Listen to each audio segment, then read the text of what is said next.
Nous sommes à 100 mètres du Palais Royal, dans le parc d'un bâtiment néoclassique de toute beauté, qui servit vers 1820 de résidence au prince Guillaume d'Orange, donc peu de temps avant la Révolution belge de 1830. Après le départ un peu précipité des Hollandais, eh bien, cet édifice devint le Palais des Académies, dont nous allons parler. À signaler qu'il fut également un temps très court, heureusement, pendant la Première Guerre mondiale, un hôpital pour les forces d'occupation de l'armée allemande, à oublier au plus vite.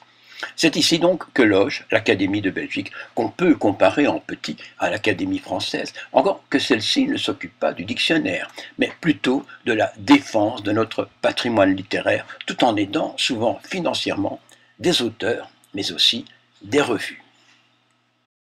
Alors, Jacques de Decker, je viens d'entrer dans l'Académie, c'est énorme, c'est un bâtiment prestigieux, c'est le moins qu'on puisse dire. Et en fait, si je viens vous voir, c'est parce que dans notre émission, on voit de temps en temps passer l'information. Il existe une académie royale de langue, de littérature française de Belgique. Ça a l'air un truc très imposant et en fait, personne ne sait ce que c'est. En gros. C'est peut-être une grosse erreur, parce que j'ai été voir maintenant sur Internet, j'ai lu, j'ai pris des notes, et je me rends compte que c'est un truc assez important. C'est une institution, pour commencer, et ça date de 1920, c'est bien ça? Oui. Effectivement. C'est-à-dire qu'en fait, nous trouvons ici dans le palais des académies. C'est-à-dire dans ce palais qui se situe place des Palais à Bruxelles, puisque nous parlons au monde entier, il y a 5 académies. Ce que nous faisons ici, c'est nous occuper de littérature au sens précis du terme et de langue. Et dans la langue, il y a la question de la philologie, de la linguistique, et en particulier, évidemment, puisque nous sommes en Belgique, de la grammaire, puisque vous savez que la Belgique produit plus que le reste de la francophonie la plus forte densité de grammairiens. Mais dans votre cas, vous êtes philologue quelque part, vous avez fait les philologues germaniques, hein, c'est ça? Ça, c'est le paradoxe, mais je ne siège ici ni comme philologue, ni moi encore comme germaniste. Donc, non, mais je vais vous faire une confidence, c'est que je suis aussi membre de l'Académie flamande. Mais ça ne m'étonne pas, parce que vous êtes un trilingue, je crois, très bon trilingue d'ailleurs. D'ailleurs, vous avez fait toute une étude sur Hugo Claus. Oui. Et vous avez quand même écrit 1 ou 2 romans, dont un, si mon information est bonne, a été candidat au prix Goncourt. J'ai écrit un roman qui a été finaliste du prix Goncourt, c'était La Grande Roue, et j'ai été finaliste du prix Renaudot pour mon 2e roman, qui était Parades amoureuses. Et vous n'avez jamais été élu? Ben non, on est déjà content d'être finaliste. Oui, c'est déjà pas mal. Est-ce que vous êtes fonctionnaire? Oui, je suis assimilé en fonctionnaire. C'est-à-dire je suis académicien, mais les académiciens m'ayant élu leur secrétaire, j'ai un statut hors norme ou hors cadre de fonctionnaire. Donc vous dépendez de la communauté française? C'est la communauté française qui finance l'Académie. Oui. Moi, je me posais la question, vous avez un bel uniforme aussi? On n'a pas d'uniforme, et moi, je suis pas un nostalgique de l'uniforme, mais ça ne me dérangerait pas. Avec une épée? Ça, ce serait très bien, évidemment. Mais, vous savez, on est beaucoup plus récent que l'Académie française. Oui, de 1920, et vous êtes 40, c'est bien ça? Oui, mais 40, c'est une imitation des Français. Oui. Parce que si vous réfléchissez et que vous vous dites, il y a 40 académiciens français pour un pays d'approximativement 60 millions d'habitants, et il y aurait 40 académiciens belges pour une partie de pays qui fait un peu plus de 4 millions d'habitants. On dira encore qu'il y a trop de fonctionnaires, trop d'employés, trop d'écrivains. Et dans les 40, il y a 30 écrivains et 10 philologues. Vous avez bien vu qu'il y avait là une petite nuance, une petite prise de conscience que le chiffre de 40 était excessif. Il y a non seulement 10 philologues, mais il y a aussi 10 membres non belges. Oui, c'est ça. Et alors, des femmes aussi, ce qui est différent. Voilà. Et ça, c'est les 2 points sur lesquels nous pouvons vraiment nous glorifier par rapport à l'Académie française. C'est que dès que Jules d'Estrées a donc rédigé l'arrêté royal qui allait déboucher sur la mise en place de l'Académie, il avait dit il y aura des femmes, ce qui était à l'époque inconcevable à Paris, oui.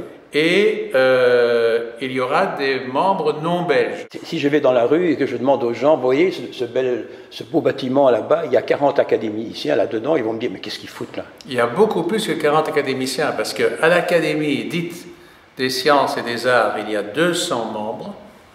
À l'Académie de médecine, il y en a à peu près 40 aussi. Donc, on est déjà à 280 membres rien que du côté francophone, à quoi s'ajoutent à peu près 200 membres du côté flamand. Donc, ici, il y a 500 académiciens. Alors, on va dire que c'est un peu excessif. Non, pas nécessairement, mais les gens se demandent que font-ils. Donc, vous faites de l'édition aussi, enfin, via des éditeurs. Par exemple, l'année dernière, on a énormément travaillé, on travaille depuis des années. Sur Camille Lemonnier, entre autres. Sur Camille Lemonnier, qui était vraiment un immense auteur. Et si nous n'avions rien fait, personne n'en aurait parlé. L'AEB a fait quelque chose. Hein? Oui, l'AEB a fait... mais ça, la conception de tout ça est remontée beaucoup plus haut. Et on continue. Par exemple, cette année-ci, c'est 2014, c'est l'année du bicentenaire de la mort du prince de Ligne. Et là, encore une fois, j'ai été voir un peu ce qui se passait ailleurs. C'est pas grand-chose, hein? Pas énorme. Bon, il y a ça. Alors, il y a le fait que nous distribuons des prix littéraires. Oui. Un bon nombre de prix littéraires. J'en ai vu 28 ou 30. Je pense qu'il y en a en tout une bonne vingtaine. Ouais, oui. Et nous allons cette année le décerner à un très grand écrivain suisse, injustement méconnu, qui s'appelle Bertil Galland. Et grâce à ça, nous espérons donner à cet auteur un rayonnement plus grand. Mais j'ai vu que vous remettiez de l'argent, enfin des subsides à des auteurs. Moi, j'ai des chiffres de 2011, il y avait 33 auteurs belges qui ont reçu de l'argent de la part de l'Académie pour peut-être... C'est-à-dire que nous gérons quelque chose qui nous a été confié, qui s'appelle le Fonds national de la littérature. Voilà. Et le Fonds national de la littérature consiste à aider les auteurs à être édités dans la mesure où on leur signale qu'au vu de la qualité de leur manuscrit, le Fonds national va leur octroyer, quand ils auront un accord avec un éditeur, une somme, qui n'est pas une somme exorbitante, mais qui peut déterminer un éditeur à prendre le livre dans son catalogue. Vous aidez des revues aussi. J'ai vu le Spantol à Toin, j'ai vu, bon, évidemment Marginal, oui, dont votre grand ami Jean Joniot, qui pour l'instant est en Chine, oui, est le secrétaire, et puis d'autres... Non, lui est rédacteur en chef. Rédacteur en chef. Moi je suis directeur. Mais j'ai remis la revue en route. Traversée aussi, hein, de Patrice Boileau. Oui, bien sûr. Tous des gens qui sont passés dans l'émission. Marginal avait été créé en 1945 par Albert Aiguepars,